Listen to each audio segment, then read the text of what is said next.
Secara garis besar, siswa atau yang bisa disebut zakat, infak, sodaqoh, dan wakaf yaitu instrumen ekonomi Islam yang bertujuan untuk keadilan sosial dan kesejahteraan masyarakat melalui distribusi kekayaan dan solidaritas sosial. Zibab membantu menciptakan keseimbangan ekonomi dengan memperdayakan kelompok rentan, menyediakan fasilitas publik, dan memperkuat solidaritas sosial. Dengan mengoptimalkan Zibab, ekonomi Islam menargetkan tercapainya masyarakat yang lebih adil, stabil, dan sejahtera. Zakat adalah kewajiban bagi setiap muslim yang mampu untuk memberikan sebagian hartanya kepada 8 golongan yang membutuhkan seperti fakir miskin dan mu'alaf. Zakat bersifat wajib dan merupakan salah satu dari 5 rukun Islam yang menjadikannya fundamental dalam ajaran Islam. Contoh nyata dampak zakat di Indonesia. 1. Program zakat produktif oleh Basnas. Badan Amil Zakat Nasional atau Basnas telah mengembangkan program zakat produktif yang bertujuan untuk meningkatkan kesejahteraan mustahik dengan memberikan modal usaha dan pelatihan keterampilan kerja. Contoh dari program ini adalah pemberdayaan petani miskin melalui pendanaan dan pelatihan pertanian yang lebih produktif. Misalnya, Basnas bekerja sama dengan kelompok petani di daerah-daerah yang kurang berkembang, memberikan bantuan berupa bibit, pupuk, serta pelatihan pengelolaan lahan. 2. Program Rumah Sehat Basnas. Basnas juga memiliki program Rumah Sehat Basnas yang menyediakan layanan kesehatan gratis bagi masyarakat yang kurang mampu. Program ini beroperasi di beberapa kota di Indonesia dan mencakup layanan seperti pemeriksaan kesehatan, pemberian obat, serta penyuluhan kesehatan. Program ini membantu masyarakat yang tidak mampu menjangkau layanan kesehatan reguler dan meningkatkan kualitas hidup mereka dengan pelayanan yang layak. 3. Desa Zakat oleh Dompet Duafa, di mana dana zakat dikelola untuk membangun desa terpencil melalui pengembangan infrastruktur dasar, pelatihan kewirausahaan, serta penyediaan fasilitas pendidikan dan kesehatan. Contohnya, desa zakat di wilayah Lebak, Banten, di mana Dompet Duafa membantu mengembangkan sektor pertanian melalui pelatihan dan pemberian alat pertanian. Dengan adanya bantuan ini, para petani di desa tersebut dapat meningkatkan hasil panen dan pendapatan mereka. Infak adalah pemberian harta secara sukarela untuk kepentingan umum atau bantuan kepada yang membutuhkan, tanpa batasan atau ketentuan khusus. Berbeda dengan zakat, zakat bersifat wajib, sedangkan infak bersifat anjuran. Program infak pendidikan untuk beasiswa dan sekolah gratis. Beberapa lembaga seperti Basnas, Badan Amil Zakat Nasional, dan organisasi masyarakat lainnya menggunakan infak untuk memberikan beasiswa kepada anak-anak dari keluarga kurang mampu. Beasiswa ini membantu mengurangi angka putus sekolah dan meningkatkan kesempatan pendidikan. Beberapa sekolah gratis untuk anak yatim dan duafa seperti Sekolah Alam atau Sekolah Master di Depok juga memberikan dukungan dana dari infak masyarakat, sehingga anak-anak dari keluarga miskin tetap bisa mengakses pendidikan yang berkualitas.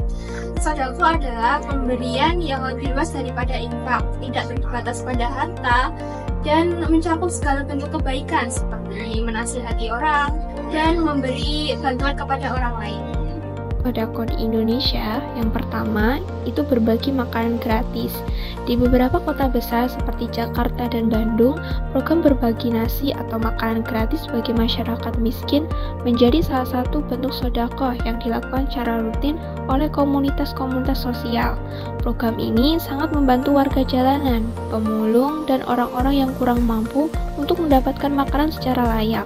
Walaupun sederhana, program ini telah membantu memenuhi kebutuhan pangan harian masyarakat miskin, terutama selama pandemi ketika banyak orang kehilangan pekerjaan.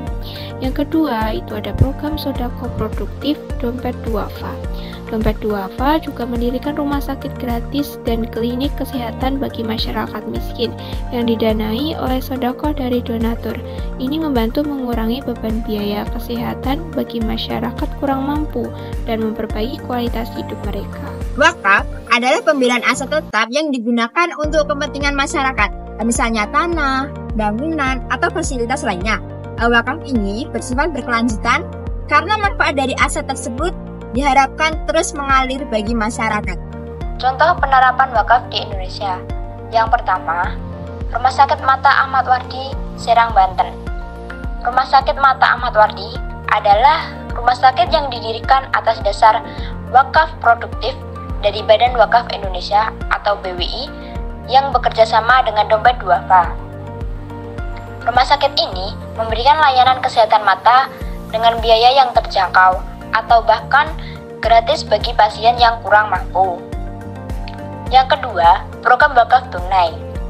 Dompet Duafa ini mengelola program wakaf tunai yang dapat disalurkan ke berbagai sektor produktif. Dengan adanya wakaf tunai, masyarakat dapat berpartisipasi dalam wakaf tanpa harus memiliki aset yang besar. Hasil dari pengelolaan wakaf tunai ini dimanfaatkan untuk kegiatan yang memberdayakan masyarakat sehingga membantu mengurangi kemiskinan. Pertama, redistribusi kekayaan. Ziswaf mendorong redistribusi kekayaan agar lebih merata, mengurangi pembeda antara kaya dan miskin.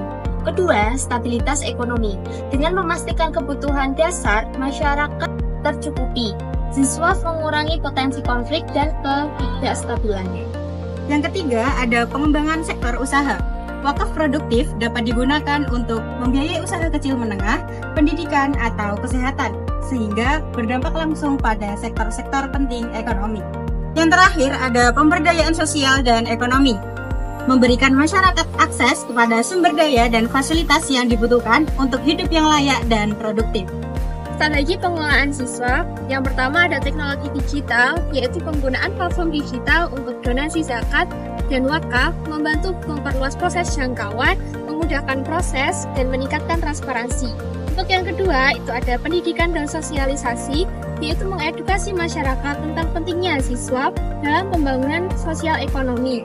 Yang ketiga, ada kolaborasi dengan pemerintah dan sektor swasta, yaitu kerjasama antara lembaga siswa, pemerintah, sektor swasta untuk memaksimalkan distribusi dan pemanfaatan dana.